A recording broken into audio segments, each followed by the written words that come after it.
احنا في وقت ما ينفعش تكون فيه ملتزم بدينك او مش ملتزم، لازم تبقى ملتزم، علشان لو ما بقتش ملتزم هتضيع دنيتك وهتعيش حياة وحشة وحزينة، وبرضه هتضيع اخرتك.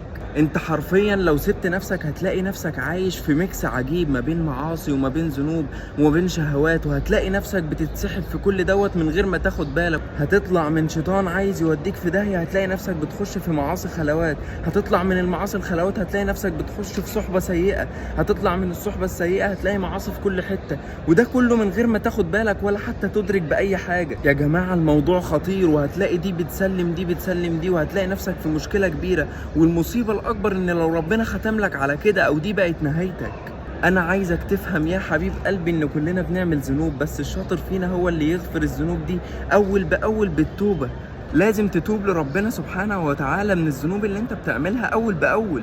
ومن الآخر كده علشان تفهم مفيش متعة بعيدة عن